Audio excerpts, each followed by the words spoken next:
In a very peaceful area in the Danvers region in Ukraine, Mykola lives with his pregnant wife Nastia. Both of them are known as the first eco-settlers in the area. Nastia is an artist who likes drawing and wood carving. She even makes a wood angel for Mykola so he can have a protection amulet. Mykola is a mathematician, physicist, and ecologist that teaches at the local school, which he travels to on his bicycle. The peace sign outside their home is the paw of the white raven, representing an ancient legend of a raven that felt pity for people and brought them fresh water and food, losing its feathers in the process. Because of the lack of electronics at home, the couple does not get any news until Mykola goes to work and gets a few minutes of TV during his break. That is how he learns about the protesters that were killed in Ukraine's capital city and Russia possibly invading the country.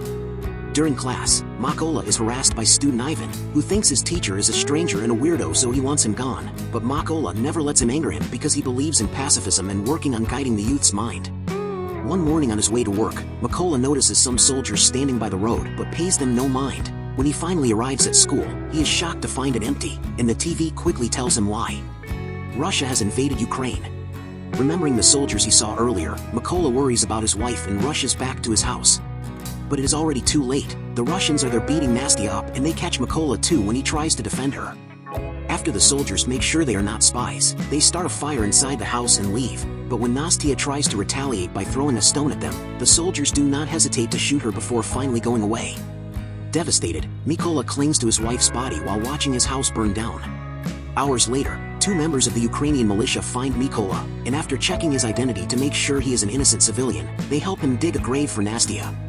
Then they take him away with them to their base, although before leaving Mykola makes sure to take the wood angel with him as the last memory of his wife. The higher-ups at the base are not happy about the sudden arrival of a stranger because he could be a spy, but Mykola quickly proves himself by saying he wants to join the army and drive the Russians out of their country. From then on, Mykola is sent to a heavy training course where he must learn to exhaust his body and use firearms, two things that as a pacifist he has never done before. Disassembling and assembling weapons is particularly hard for him, and it earns him the mockery of his superiors, especially when he announces he has chosen Raven as a codename. Mykola does not let them put him down and trains extra hard, staying up late with weapon practice and keeping the wood angel close so he never forgets his objective, getting revenge for his wife. A few weeks later, the trainees learn there are not enough snipers at the front and the army is looking for volunteers for the job. Not many people are interested, but Mykola immediately volunteers, only to be met with more mockery. Still not willing to give up, Mykola takes a challenge to prove himself. He disassembles and reassembles an AK-47 while blindfolded in under 20 seconds, finally earning everyone's respect. They also start calling him Raven as he wanted. The theoretical part of sniper training comes easily to Mykola, thanks to his knowledge of mathematics and physics, being able to do calculations faster than the teachers themselves. He is also excellent at following the #1 rule, which is keeping absolutely still and quiet, even when an instructor shoots at the ground near him. Unfortunately, he does not do well when it comes to the actual shooting because for some reason, they have given him a different weapon from everybody else, the kind of firearm that is not apt for war sniping. Whenever Mykola points this out, he is told to deal with it. Once again, Mykola refuses to give up and makes a plan to prove what he can do. The last sniper test is during the night, and the trainees must shoot as soon as a flare shot by the instructor gives them enough light around their subjects. However, Mykola does not shoot yet. He uses the light to calculate the distance, and once the exam is over, then he shoots under complete darkness and hits the target exactly in the center, something nobody else managed. This allows Mykola to graduate with the highest score and ends up being assigned to a first-class unit. For his first mission, Mykola and his fellow snipers must free an important checkpoint that has been captured by the Russians. The team successfully sneaks into the area without being detected, and each sniper gets assigned a target, but when they are about to shoot, they must pause the plan because a civilian car approaches the checkpoint.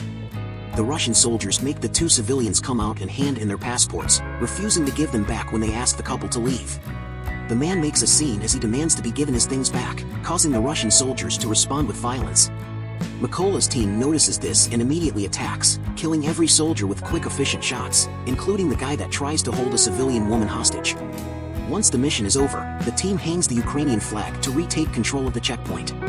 When they return to base, Mykola hears his fellow newbies have left on a different mission, so he uses this moment of downtime to visit the school he used to work at, finding himself deeply moved by the desolate sight of the dusty classrooms. The next day, when the other team comes back, Mykola is hit by the hardest of news. One of his friends has died at the hands of an enemy sniper. This adds to the list of reasons why Mykola wants to get revenge. For the next mission, Mykola's team hides a bunch of explosives on trees behind leaves before they hide in the grass while waiting for their enemy to show up. when the Russian soldiers appear in the forest as reports had anticipated. Mykola hesitates to shoot because he sees something he cannot believe. Ivan has joined the Russian army and is coming this way with the rest of their enemies. He snaps out of it when the captain orders him to shoot, and Mykola hits the detonator, killing every Russian soldier including Ivan. When the captain asks him what was all about and hears Mykola's explanation, he responds Ivan had made his choice. Later during a break, Mykola and the captain bond over their memories of home. The captain carries with him a picture of his family and explains he has an agreement with his wife not to tell his daughters the nature of his job, so they think he is away on a business trip. In return, Mykola shows him the wood angel, explaining it symbolizes his own family. A few days later, the Ukrainian forces manage to secure the trenches by the border, so the sniper team gets in position to wait for the Russian forces that are getting ready to invade this region. Keeping the angel with him at all times, Mykola gets ready to do his job, but he loses his usual calmness when he notices that among the arriving Russian soldiers he can see the man that killed his wife. Desperate for revenge, Mykola keeps asking for permission to shoot, and the captain turns him down every time because the enemy is not in the right position yet. Eventually Mykola gets tired of waiting and shoots anyway, hitting the soldier but also giving away their location to a hidden enemy sniper that immediately retaliates and kills the captain. As the Russians open fire on them, Mykola has to drag the captain's body through the field while dodging every bullet and every bomb. Hours later, when Mykola finally makes it back to the base, his superior promises there will be an investigation to find out the sniper that killed the captain, and when they finally find him, they will call Mykola to take care of him. Meanwhile, Mykola is overwhelmed with guilt and decides to throw himself into solo missions to make up for his mistake. His sniper skills are still on point and he manages to take down many Russian soldiers, but without anyone keeping him on his toes, he also gets too risky and ends up with a wounded arm caused by an enemy bullet. Mykola goes to a secret hideout to take time to recover and watch the news to get an update on the political status of the negotiations with Russia, but his break is interrupted by an important call. It turns out the army has found the location of the sniper that killed the captain, so Mykola needs to come back. Before the mission begins, the soldiers are told all the information that has been gathered so far. The sniper's bullets are wide-ranging, he has already killed 5 Ukrainian snipers and 3 machine gunners, and his name is Sari. To make matters worse, he records all his kills and posts the videos to demoralize them. He even had the nerve to post the recording of their captain's death. At least all these casualties have allowed them to pinpoint Sari's location, and since they cannot fill the place with mines because of a chlorine storage in the chemical plant where the enemy is hiding, they have come up with an alternate plan.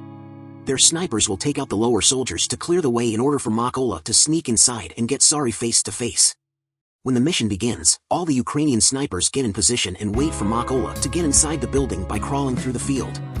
The first soldier he finds is the other man that had attacked his home and still remembers Mykola, saying he should have killed him the first time.